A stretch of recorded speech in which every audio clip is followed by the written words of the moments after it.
In this video, I'll show you how to turn your $20 cursor into a $500 Devin. It's simple. You just need to paste the .cursor rules file that I'll show you into your cursor project. I'll also show you the full stack app I built using it and explain how the file actually works. Before we dive in, make sure to hit that subscribe button.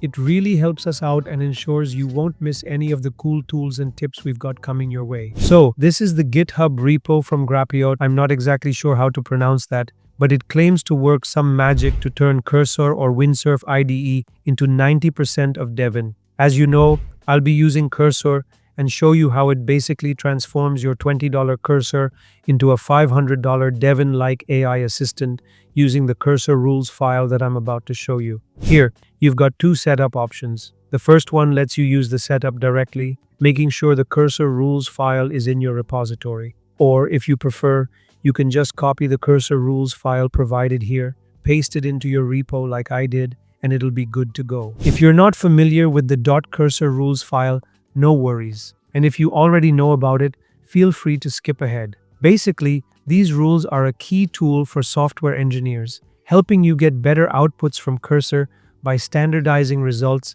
and improving consistency across your projects. There are two ways to add these rules, globally or on a per-project basis. To add them globally, just go into the Cursor settings. You'll find this page where you can view the AI rules and add your global ones. However, I wouldn't really recommend this approach. Global rules aren't tailored to individual projects, so if you set something that doesn't apply everywhere, it can actually reduce efficiency. Instead, you can create a .cursor rules file for each specific project. This way, you can customize the rules to match the unique needs of each project, giving you more flexibility and control. This website is called Cursor Directory, and it offers a boilerplate .cursor rules file for various tech stacks, including TypeScript, Python, React, Next.js, PHP, and more, pretty much whatever you need. You can easily copy the .cursor rules file and adjust it to fit your project. For each tech stack, multiple users have submitted their own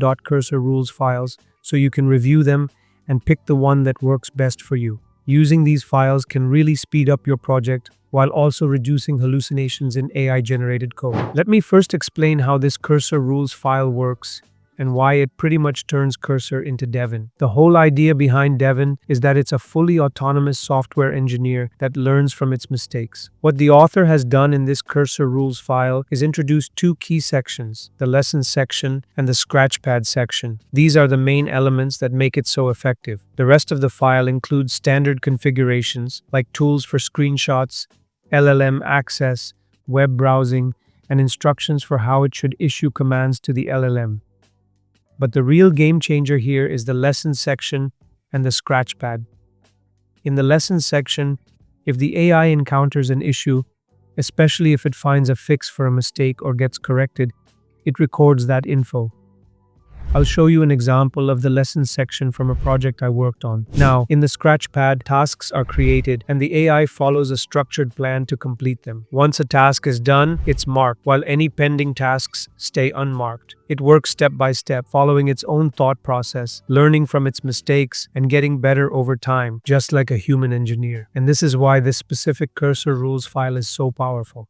So, I copied this prompt from GPT and pasted it into Cursor Composer, and this is the clone it made. This is the Trello clone, the task board that I quickly built using the new cursor rules file. Let's go ahead and add a task. I'll type make a new video here. You might notice a few front-end bugs, but that's alright since I put this together quickly just for the demo to showcase what it could do. Now, I'll add the task, and you can see it's been successfully added. We can also move it from the to-do section, though you might notice the animation is a bit inverted. Another minor front-end issue I'll fix later. But the key takeaway is that the task is added. If I refresh the page, you'll see the task persists, meaning it's stored in the database. I'm using a Postgres database setup with Docker, and the backend is running as well. So this isn't just a simple front-end app like you might typically see with AI-generated tools. It's a full-stack application. It's simple, but it's a complete full-stack implementation. You can also edit task details, delete cards, and all the basic functionality works just as as expected. Now let me show you my cursor rules file after it was finished with the project and what it wrote in it. Okay, so this is the cursor rules file that remained after I completed the project. If you scroll down, you'll see the simple instructions left by the developer, the creator of this file. But further down in the lessons section, you'll find the user-specified lessons which were already written, and in the cursor learn section, there are various insights it picked up along the way. For example, here, it learned that GPT-4 needs to be used as the model name for OpenAI's model. This probably happened because it took screenshots and referenced them.